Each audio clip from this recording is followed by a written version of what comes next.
People keep making this argument and it doesn't make any goddamn sense to me. Now, here's the thing though. It's a free world and I fully support everyone's freedom to say whatever the hell they want. They should do it. Like, I don't want anybody ever to be silenced just because they're wrong. But, as soon as you put your opinion out there, very much like every other content creator out on the internet, your opinion will be the subject of scruples? No, not scruples. What is it? Scrutiny. That's what I was looking for, Wada. Your opinion is, open for scrutiny. It's that simple. That's how it works. So let's begin. Sam Greer over here made a review, the Monster Hunter World Iceborne, the PC version. A thrilling new adventure, but it's not just the world that's chilling. Ooh. Okay, so first and foremost, I have to point this out. I don't use an ad blocker because being a content creator, I know what the hustle is like, and I don't want to, I don't want to deny people their income. As someone that depends on ad revenue, I think it would be pretty hypocritical of me to use an ad blocker, which I do not use. But Jesus fucking Christ, PC Gamer, is there a website in the middle of this goddamn ad-infested garbage, dude? Is there an actual website in here? Jesus Christ. Like, there's your own, like, I don't know, is this a podcast or something that automatically starts playing whenever I load up the website? Like, this is probably fantastic if you have limited bandwidth. Like, it's loading up what appears to be an HD video, which is great. This is a good job. We're just going to close that. There's another ad here in the bottom that we can close because apparently they realized, hey, you know what? Maybe the ad on the bottom is a little bit too much. So we should probably give people the option to close that. So we'll close that one, okay? I'm okay with having all the little side banners and shit. I've done a website before. I know what the hustle is like. I understand, but do you really need, like, look at this right here. Do you really need 1, 2, 3 side banners? Like, you gotta need some space for your content, PC Gamer. There needs to be space for your content, okay? But anyway, let's just get into the meat of this, which is their Monster Hunter World Iceborne review. Now, if you want, you can go check this website itself. I'm eventually going to upload this on YouTube, so on the YouTube side of things, there'll be a link in the description to the article if you want to read it and all that. But let's just get through this. If you're already a fan and want to know as simply as possible if Iceborne justifies its price tag, then let me put it like this. I had 200 hours in World. Rookie numbers. Before this expansion, I've racked up almost another 200 since I started. Rookie numbers. Okay, I really don't want... That's a joke, okay? Just because I have over 2,000 hours, because I'm fucked up in the head, doesn't mean that everybody needs to be held up to that standard. You should totally be able to criticize and get a formulated opinion on World and Iceborne with, I don't know, around 50 hours, depending on how hard you play it and how deep you go into it. It should be fine. 200 hours is more than enough to formulate an opinion. I just like to make fun of that number because I'm crazy addicted to it. So yes, there's a lot of bang for your buck. But if you are at all interested in Monster Hunter beyond a time sink, then Iceborne complicates World in both incredibly interesting and deeply disappointing ways. Deeply disappointing. That's not a word that I would use, but then again, I'm a fanboy, so it's whatever. Let's see what is so deeply disappointing about Monster Hunter World Iceborne. Iceborne is a mix of new monsters, regions, mechanics, mechanics, and a whole new endgame, all geared towards veteran players. For those who dipped their toes in World or didn't see it to the end, Iceborne has almost nothing to offer.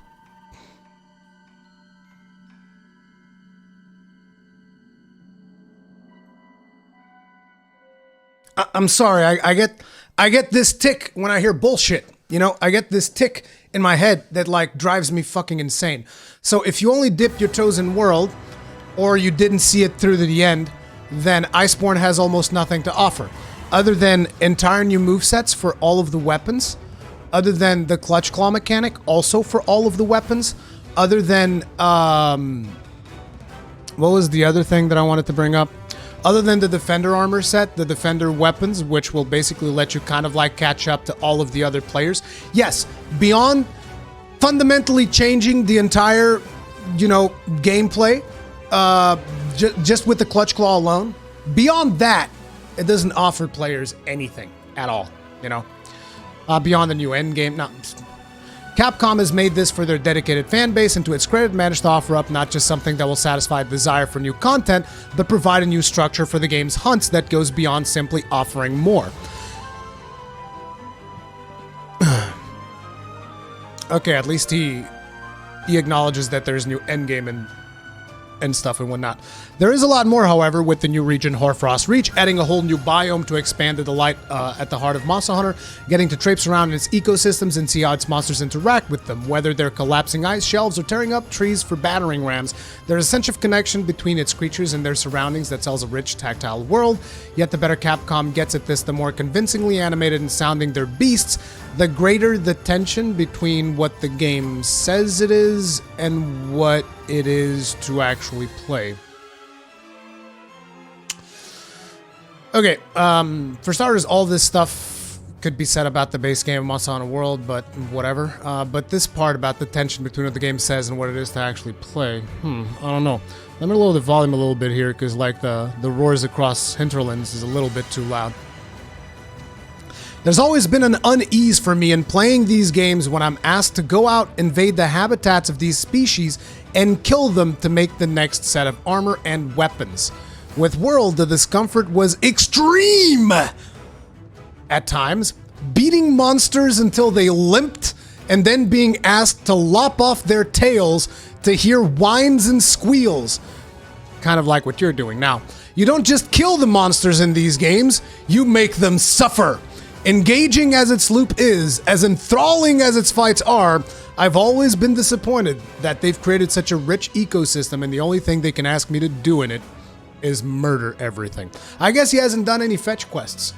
He hasn't done any of the quests where you have to, you know, collect eggs. Hasn't done any of the quests where you have to deliver coal, collect minerals, interact with the Boa Boa.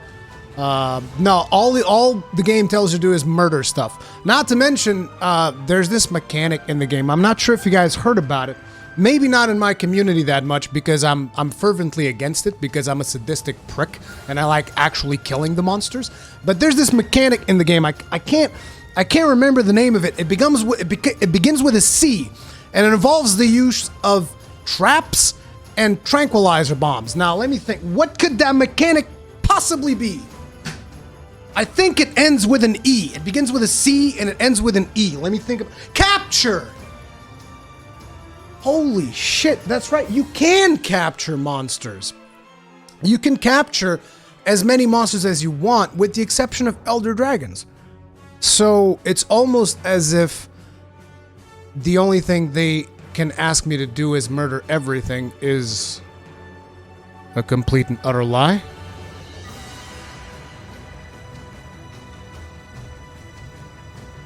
I mean, I don't know. I don't know, man. Is this a lie? I think this is a lie because you can capture. You can capture every quest that says hunt.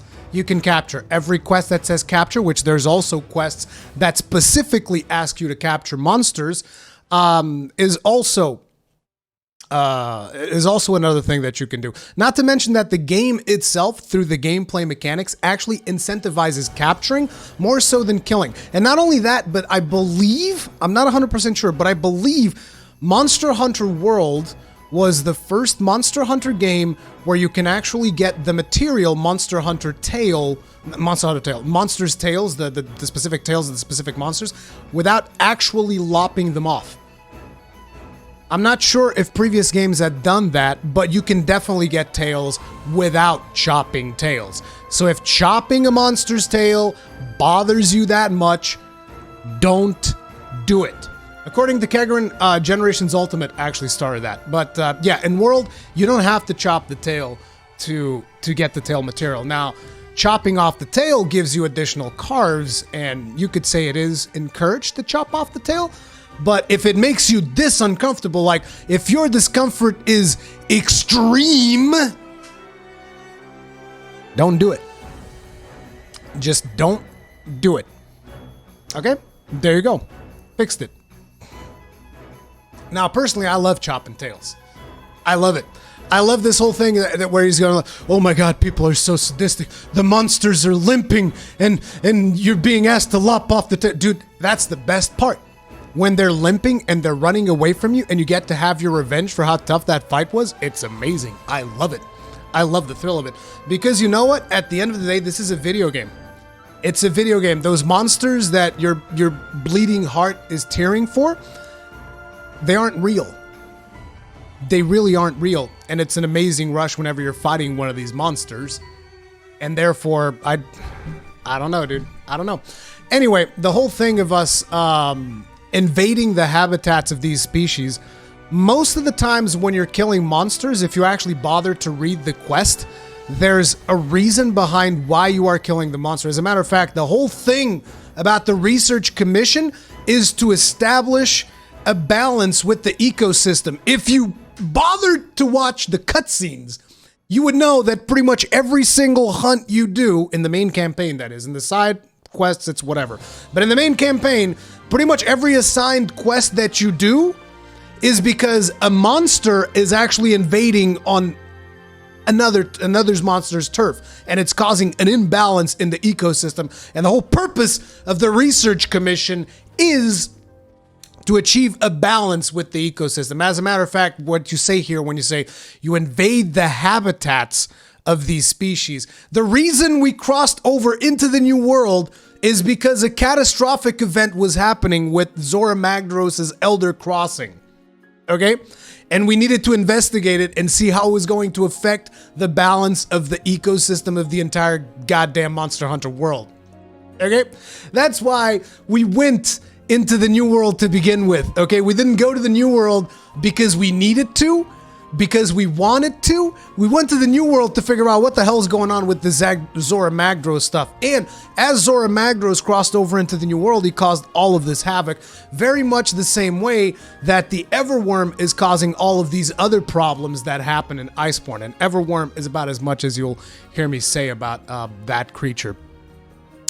Iceborne does dabble in some alternatives with a new side quest asking you to go out and document the tribes of cats in the world with a camera. For an hour or two, I got to see what Monster Hunter might be like if it were more like Pokemon Snap, and the result was surprising. Details I'd never seen before kept revealing themselves now that I was taking my time to observe. It's a small thing, but a glimpse of what a kinder game could be like, making it all the more apparent what a cruel game Monster Hunter is.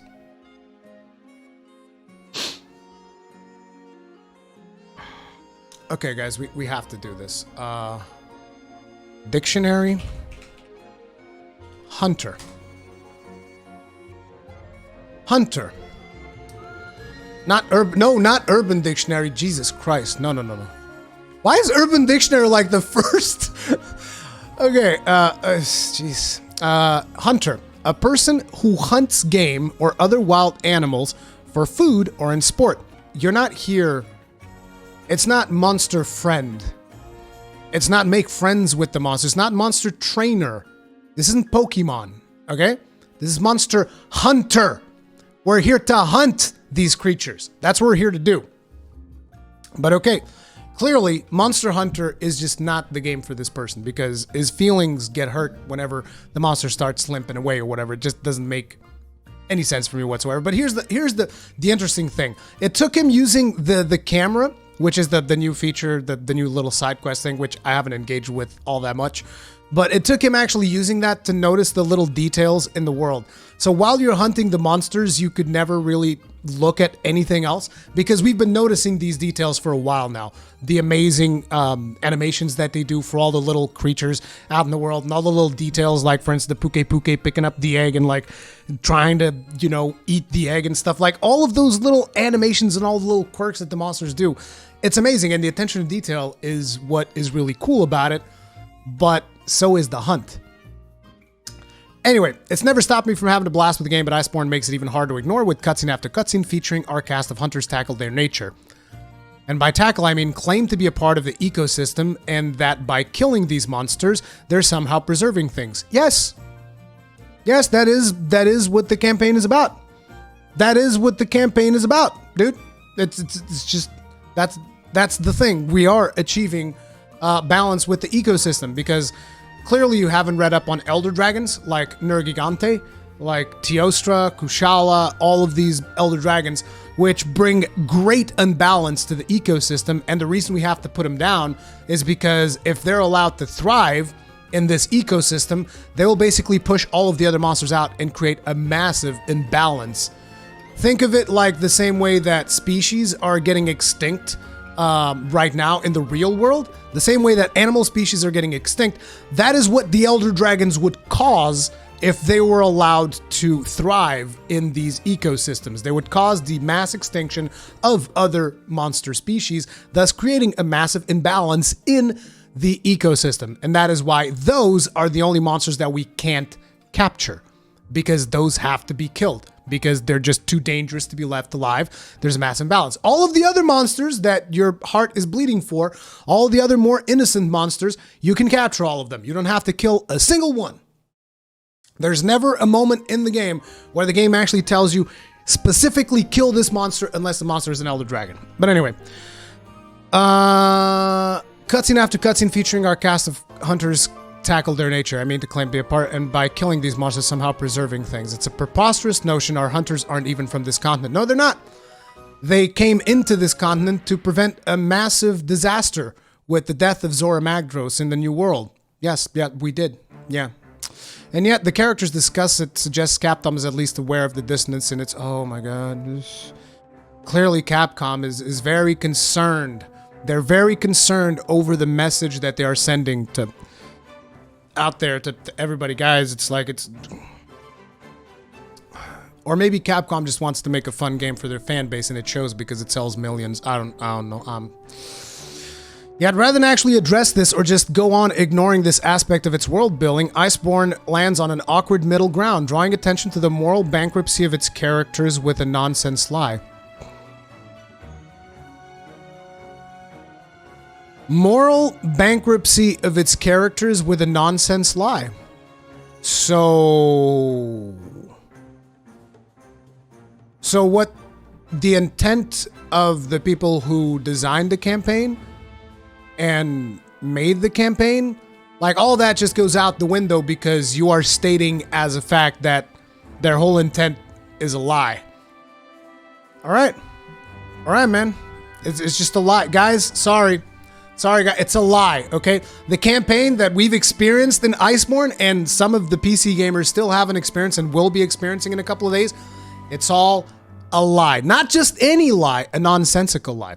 If these games are going to continue to ask me to think about their world, then they need to spend more time entertaining the notion that its hunters are the bad guys. Most definitely. It's almost as if there's lore that talks about this in the previous game that anybody that is actually interested can look up, and it actually tells you about the, I'm not super well versed in the old lore of Monster Hunter, but basically it tells you about the equal dragon weapons or whatever the hell it was that the humans created, and it was a serious problem, and, the lore of Fatalis and all of these other things that talk about all of these things that you want to know. The thing is, it's not skin deep, and therefore you're not going to bother to look up at all, and you just don't care. Okay, it goes against the charm and warmth of so much of the game, too, something that Iceborne excels at. The cozy new hub, Selyana, is a winter getaway full of delights, new minigames, and even saunas. The new chef, the Grand Muster, is a character full of such cheer and delight that I audibly squealed the first time I saw her cooking. I mean, I made some noises. I wouldn't say a squeal was one of them, but I was like, fuck yeah, Grandma. Her food looks amazing, dude. Her food does look amazing, but I still don't think I squealed. All of this gets put to use with a vital overhaul of the game's social space, with the Selyana Gathering Hub giving players an area where they can spend time together between hunts, letting you craft and access all the vendors alongside one another. It pushes Monster Hunter into a much more readily shared experience, making the game feel like a nightly event, because it is. You can all be jumping into the same hunts or off doing your own thing, but you all come back to the same space to hang out, muck about with your gestures, show off new weapons, or splash in a pool. No, for real, there's hot pools now. The craft that goes into all the details of these spaces is absurd and so vital to offsetting the unpleasant moments where you brutally murder a monster fighting for its life. I swear to God, every time I fight Nergigante, it totally looks like he's fighting for his life. That's exactly what it looks like. Same thing for Stygians and Ogre. Every time I go hunt the Stygians and Ogre, it looks like he's fighting for his life all the time. Like all those red lightnings coming out on me. Oh, clearly he's fighting for his life. Clearly. I mean, you know, every time I fight a Garuga, oh my god, he's so much fun. He's totally not trying to brutally murder me in every way possible. But the juxtaposition between these elements becomes harder to reconcile when the game keeps drawing attention to them. What is he even talking about? I really don't understand. The game has cute things. The game has a lot of attention to detail. And then the game has the hunts, where you go and you hunt the monsters. It's so, dude, it's so weird. Anyway, yet in spite of my misgivings, it has to be said that nothing as battles quite like Monster Hunter and Iceborne is the challenge I've been waiting for since Mastering World. The new fights feel crafted to poke at the weak points in a player's preparation and tricks. If it's not the cold eating at your stamina, it's monsters dripping explosive goo everywhere or wiping you off the map by summoning waves of water. The imagination on display is maintained right through the final fight, finding ways to surprise and challenge even the most experienced of hunters. That's no easy feat given the game's elaborate nature, and doubly so when Iceborne piles on new mechanics. The grappling claw...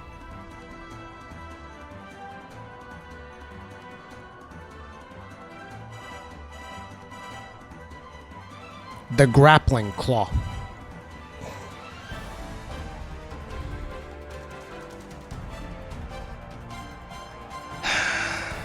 Is there a translation error on the PC version? I don't think so. I think it's called the clutch claw. I mean, whatever. I know I'm a little bit nitpicky here, but could you... That lets you latch onto monsters and try to steer them into obstacles, opens up a whole new skill set to master. Dude, thank God. Thank God that we're like God knows how many paragraphs into this review, and he finally mentions the clutch claw. Okay? We're finally going to talk about gameplay, because up until this point, it's like, oh, it's got new monsters, it's got new regions, and I feel real sad every time I have to fight them. That's pretty much what you've said up until this point, okay? You're finally going to talk about gameplay. Let's get into this. Try to steer them... that changes everything in the base game, too. Oh, so wait a minute. Dude, listen. Where was it? It was, here it is. For those of you who dipped their toes in World or didn't see it to the end, Iceborne has almost nothing to offer.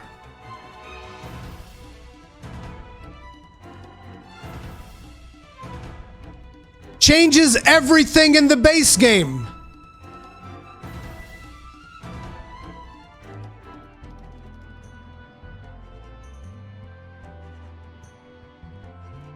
We go from having nothing to offer that changes everything in the base game. And he talks about the dissonance in Monster...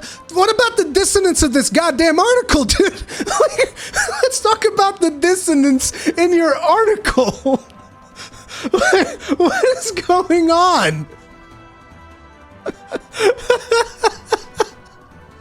Iceborne isn't a full-blown sequel, but it still has touches of the radical that revitalizes a game that is still thriving. Like the regions of its game world, Monster Hunter feels alive, bursting at the seams with things to try and eventually master. Importantly, it all feels substantial and integrated in ways that complement what's already there, instead of just being gimmicks to artificially expand the game's scope. When it comes to monster hunting itself, Iceborne is Monster Hunter at its peak. Now there's something we can agree on. Iceborne is Monster Hunter at its peak, in my opinion. Dude, this guy's giving a bad name to all the Doot brothers out there. Sorry, Doot brothers. RX Monster, thank you very much for being grossly incandescent for 3 months. Tip of the hat to you, sir. Appreciate support. If there's one disappointment besides the iffy storyline, it's the fact that the game still has oh.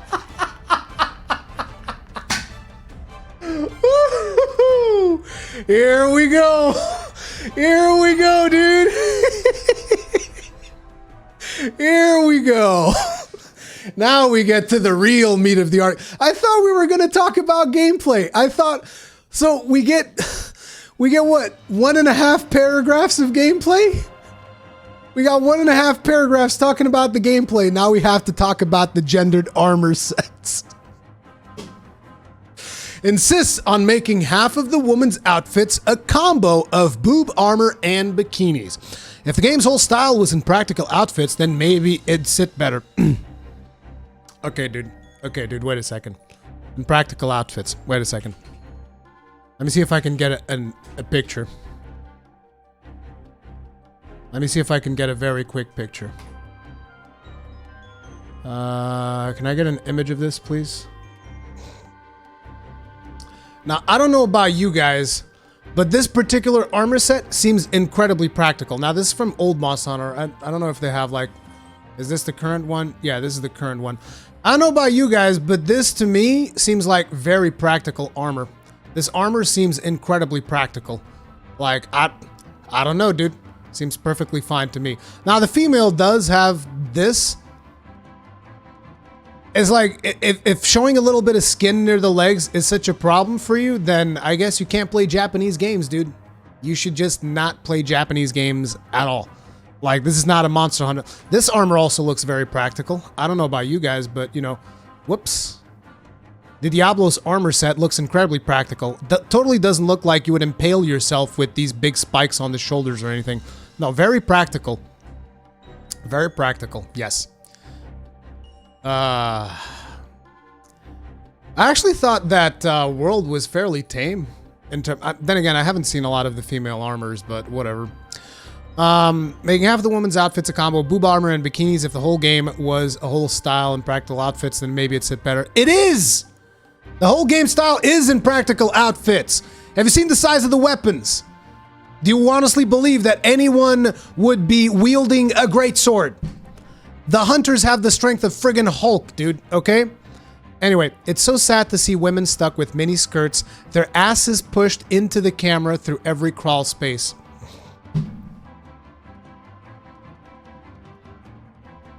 How are they going to depict the crawl space on a third-person game?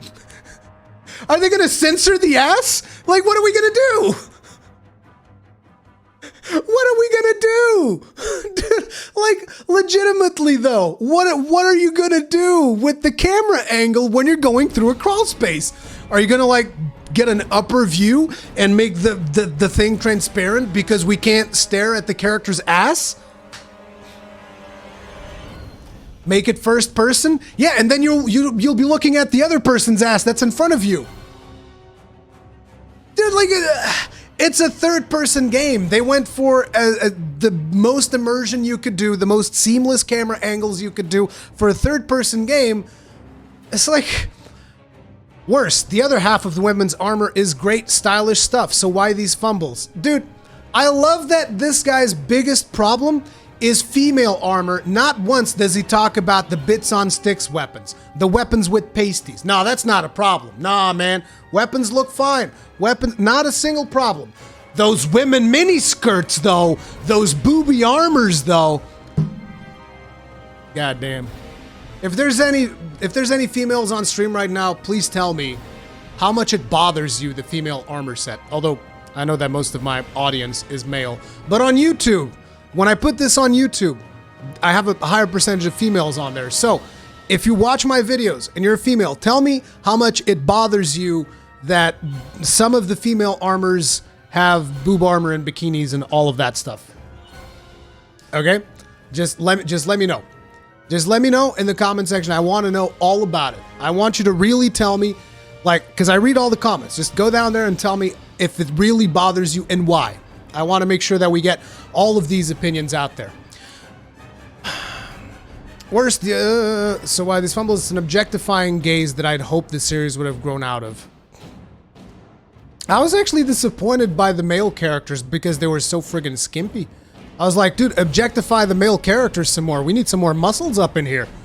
Like, legit, every time I take my hunter's shirt off, I'm like, dude, look at the way the Admiral is built. That's what I want my character to look at, like, not this, you know, skinny looking dude. So objectify the male characters more, please. As a man, I would like to have bigger muscles in the game because, you know, I'm already a wimp in real life. I'd rather have muscles in the game. No matter my complaints, there's no denying how compelling Monster Hunter remains and how much Iceborne excels at improving the fundamental experience. The endgame is promising new kind of format for the series that makes its hunts feel more organic instead of the trawls through the quest board that the game utilizes most of the time.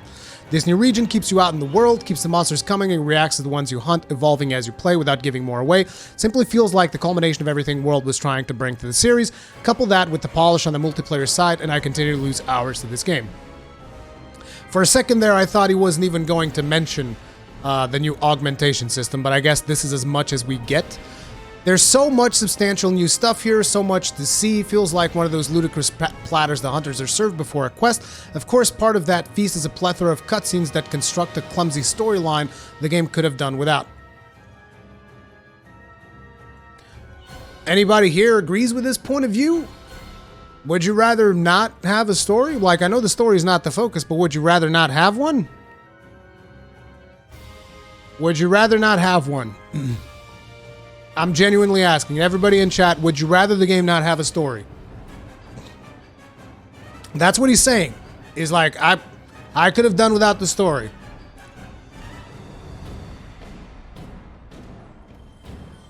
The story has never been the focus in Monster Hunter game. Still, look at the chat. Everybody in chat nobody is saying that they don't want the story. It's never been the focus. I don't think it's particularly mind-blowing. I think it's good. I think it ties the whole thing together. And you know, if you actually paid attention to it, if you actually paid attention during that story, you might have understood that we are fighting to maintain the balance of the ecosystem. We're not going out there brutally slaughtering monsters for no reason. But you know, there you go. Perhaps Capcom will one day find a way to engage more carefully with its themes. Until then, I'll still enjoy the platter they're offering, but it can't help leave me feeling a little empty at times. This dude just said Capcom needs to be careful when it engages with its themes of hunting the monsters in a Monster Hunter game. Do you think that hunters, when they are hunting, they're like, oh, I gotta be very careful, you know, the way that I'm hunting. I want to make sure that this beast is not going to suffer while I put a bullet through it. Of course, you try to kill them in the most humane way possible in the real world, but this is a fantasy game. Like, who cares? This is the whole thing about, oh, video games are so violent. I wish this was more like Pokemon Snap. You know, there's a game out there for you, Sam. There's a game out there for you. You'd love it. I know that I want to play it too if it ever comes out on the Switch. But there's a game out there for you. It's called Monster Hunter Stories, where you get to be all good, feely vibes in the Monster Hunter world. There you go. You can go play Monster Hunter Stories and you have a fantastic time, dude. You can tame the monsters, you can play with them, you can engage in combat with other monsters, and you know, it's not as violent. There you go. You can go play Monster Hunter Stories. And that's probably the game for you. Dude, this is ridiculous. This is ridiculous. Anyway, what was the final verdict? Fails to explore its themes, but...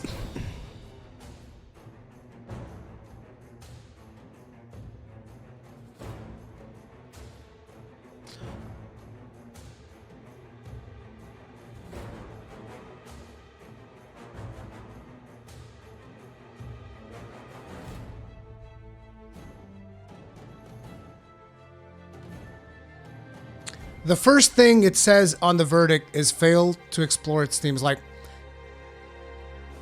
look at the dissonance of this. The name of this game is Monster Hunter.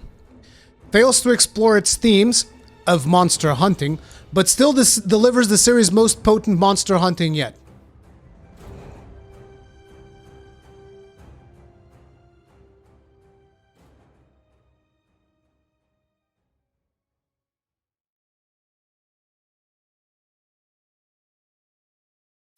I rest my case. I don't think I have to say anything else about this. Like, the author of the article himself constantly contradicts himself, so... You know, it is what it is. Oh, there's a performance bit. Oh, cool. Alright. At least there's an important bit here in the middle of this review. It was probably not done by this guy, I would imagine. It was probably done by somebody else. But you know what I find amazing about these reviews? is how much time this person spends taking a dump all over the game's themes and how he feels bad about having to hunt the monsters and yada yada yada. He spends all this time taking a dump on the game, then gives it an 82 and barely talks about gameplay. He's got 1.5 paragraphs talking about the actual gameplay of the game. Does not talk about the problems with the weapon skins at all, but has a major issue with the female armor set. Dude, it's just I'm out. I quit.